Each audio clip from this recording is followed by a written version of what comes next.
ក្រសួងការពារជាតិកម្ពុជានៅយប់ថ្ងៃទី23ខែធ្នូបានឲ្យដឹងថា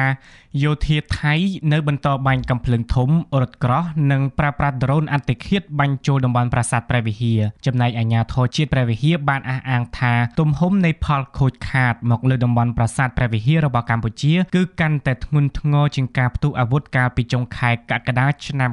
2025ទៅទៀតយោងតាមបច្ចុប្បន្នភាពព័ត៌មានរបស់អ្នកនាំពាក្យក្រសួងការពារជាតិកម្ពុជាលោកស្រីម៉ាលីសុជាតាតំបន់ប្រាសាទព្រះវិហារនៅតែបន្តរងការវាយប្រហារយ៉ាងដំណំពីសំណាក់យោធាថៃតាំងពីម៉ោង4ព្រឹកថ្ងៃទី23រហូតដល់7ព្រឹកថ្ងៃទី24ខែធ្នូយោធាថៃបានសម្រុកបាញ់កាំភ្លើងធំពីចម្ងាយប្រើប្រាស់រថក្រោះបាញ់បុកដ្រូនឆ្លប់យកការ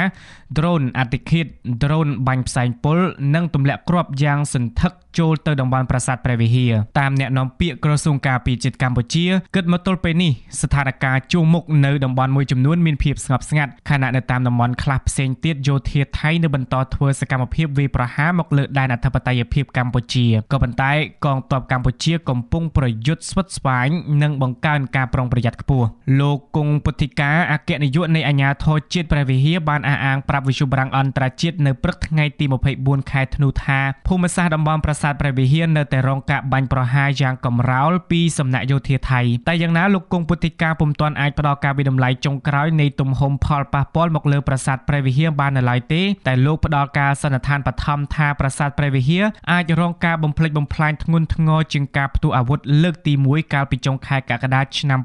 2025កាលពីថ្ងៃទី24ខែកក្កដាឆ្នាំ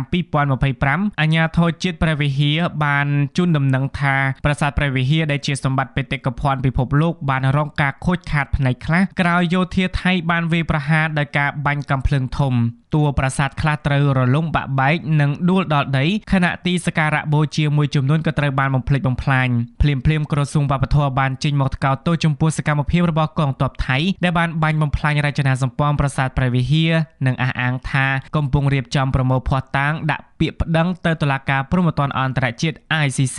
គិតមកទល់ពេលនេះប្រាសាទបុរាណខ្មែរចំនួន3ហើយដែលត្រូវបានយោធាថៃកំណត់គោលដៅវាយប្រហារក្រៅពីប្រាសាទព្រះវិហារប្រាសាទតាក្របីក៏ត្រូវបានក្រុមយោធាថៃបាញ់ផ្លោងកំទេចស្ទើរគ្មានសល់រូបរាងកាលពីថ្ងៃទី9ខែធ្នូខណៈប្រាសាទខ្នារដែលស្ថិតនៅក្នុងស្រុករវៀងខេត្តព្រះវិហារក៏រងការប៉ះពាល់ផ្នែកខ្លះដែរភ្លាមភាគីថៃបានចេញមកអះអាងថាក្រុមការងារជំនាញថៃ